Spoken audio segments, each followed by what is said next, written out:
오징어 게임의 새로운 시즌은 많은 질문을 남겼습니다. 이로 인해 많은 팬들이 시즌 3회에서 무엇을 볼 수 있을지에 대한 흥미로운 이론을 만들어냈습니다. 일부는 매우 논리적이고 다른 일부는 근거가 부족합니다. 오늘은 그것에 대해 이야기할 것입니다. 찰리 타렛에 오신 것을 환영합니다. 오늘 우리는 오징어 게임의 최고의 이론을 분석할 것입니다. 어떤 이론이 말이 되는지, 어떤 것을 버려야 하는지 말씀드리겠습니다. 준비되셨나요? 시작하겠습니다.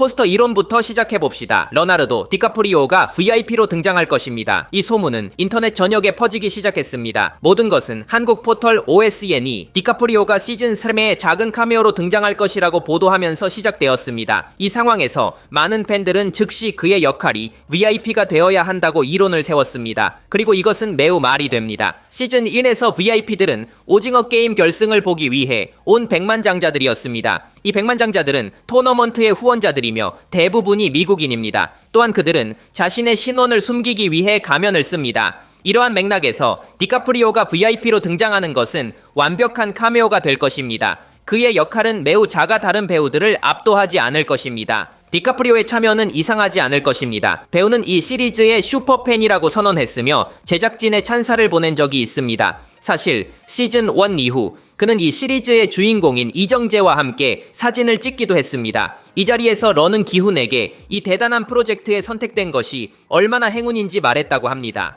모든 것이 너무 완벽합니다. 하지만 얼마 전 넷플릭스는 이 소문을 부인했습니다. 그들에 따르면 레오나르도 디카프리오의 카메오는 없다고 합니다. 제게 묻는다면 이건 이론을 기각하기에 충분하지 않습니다. 배우의 카모가 있다면 당연히 넷플릭스는 그렇게 쉽게 인정하지 않을 것입니다. 이는 놀라움을 망칠 것입니다. 개인적으로 디카프리오가 시리즈에 참여한다면 너무 흥분할 것 같습니다. 정말 대단할 것입니다. 이 이론에 대해 저는 가능하다고 평가합니다. 확인할 수는 없지만 기각할 수도 없습니다. 두 번째 이론으로 넘어갑시다. 이 이론은 넷플릭스가 이미 시즌 3에서 누가 죽을지 밝혔다는 것입니다. 이 비밀은 최근 공개된 예고편에서 드러났다고 주장합니다.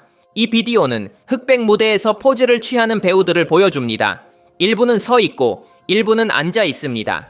이 이론은 앉아 있는 배우들이 죽고 서 있는 배우들이 살아남을 것이라고 말합니다. 만약 이 이론이 사실이라면 단 3명의 캐릭터만 생존할 것입니다.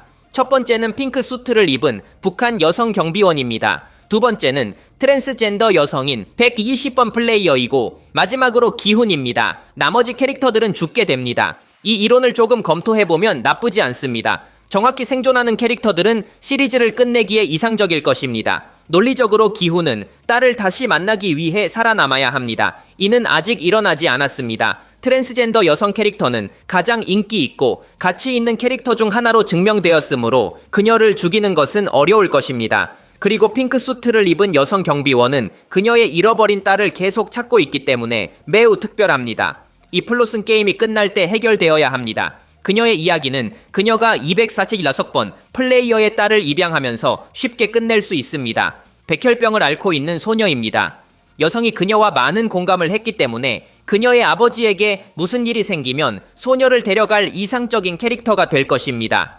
사망자들에 관해서는 터무니없지 않습니다. 하지만 그들을 모두 분석하려면 전체 비디오가 필요합니다. 이 이론은 흥미롭지만 사실 근거나 증거는 없습니다. 모두 추측일 뿐이므로 저는 거의 기각합니다. 다음 이론으로 넘어갑시다. 이 이론은 프론트맨이 게임 창작자 일람의 아들이라고 말합니다. 이 이론의 근거는 무엇인가요? 모든 것은 캐릭터들의 출신에서 시작됩니다. 시즌2에서 프론트맨이 경찰의 친형제가 아니라는 것이 밝혀집니다. 그는 입양되었습니다. 즉 그의 어머니는 그의 친어머니가 아닙니다. 우리는 프론트맨의 진짜 가족을 알지 못합니다. 한편 일람은 시즌 1에서 언젠가 결혼했고 아들이 있었다고 말했습니다. 하지만 그들에 대한 더 이상의 정보는 말해지지 않았습니다. 또한 중요한 디테일은 1번 플레이어가 기훈에게 자신의 이름이 오영일이라고 말한다는 것입니다. 이 이름은 분명히 가짜입니다. 하지만 어쩌면 완전히 가짜는 아닐 수도 있습니다. 어쩌면 이것이 입양되기 전에 그가 가지고 있던 원래 이름이었을지도 모릅니다. 우리는 노인의 이름이 오일남이었다는 것을 기억합시다. 두 이름 모두 O로 시작합니다. 즉 두 캐릭터는 O라는 성을 가질 것입니다. 이 이론은 더욱 흥미로워집니다. 시즌 1에서 1번 플레이어가 임산부에게 우유를 주면서 자신은 마실 수 없다고 주장하는 장면을 기억한다면 말이죠. 이것은 매우 흥미롭습니다. 시즌 1에서 일람이 자신의 아들이 유당 불내증이라고 말했기 때문입니다. 그들이 아버지와 아들이라면 프론트맨이 오징어 게임에서 중요한 인물이 된 이유와 노인의 철학에 왜 그렇게 잘 연결되었는지 설명이 됩니다. 이 이론은 멋지고 많은 근거를 가지고 있습니다. 저는 이를 기각할 수 없습니다.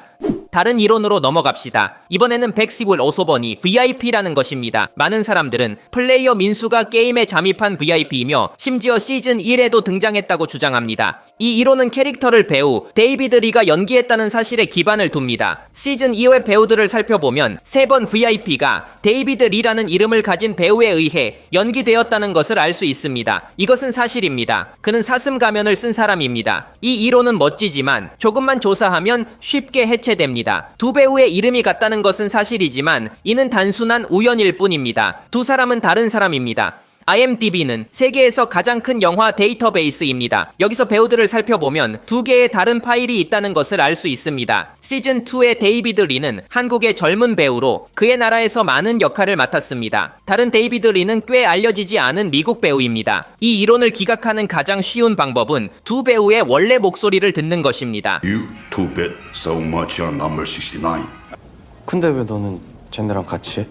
나랑은 왜 하자고 했어? 들으셨다시피 미국 배우의 목소리는 한국 배우의 목소리와 전혀 닮지 않았습니다. 이 이론이 정말 마음에 들었습니다. 하지만 여러분께 솔직히 말씀드려야 합니다. 이 이론은 기각되었습니다.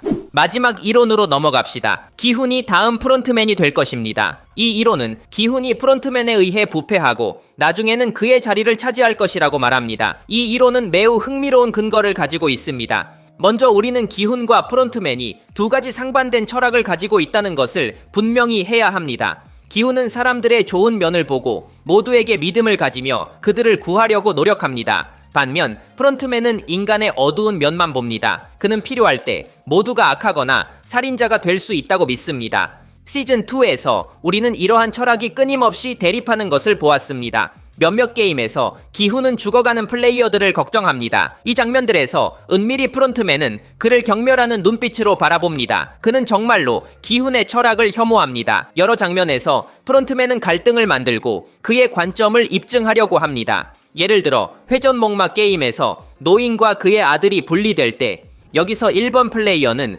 아들이 그녀를 버렸다고 비난하려고 합니다. 여기서 프론트맨은 모든 사람이 나쁘다는 것을 증명하려고 합니다. 모든 것이 시즌 마지막에서 더욱 분명해집니다. 기훈이 경비원들에게 반란을 일으킬 때 말입니다. 여기서 기훈은 자신의 목표를 이루기 위해 동료들을 희생해야 합니다. 이 장면에서 프론트맨이 승리했습니다. 드디어 기훈을 타락시키는 데 성공했기 때문입니다. 여기서 주인공은 선한 존재를 그만두고 승리를 위해 사람을 죽이는 것을 받아들였습니다.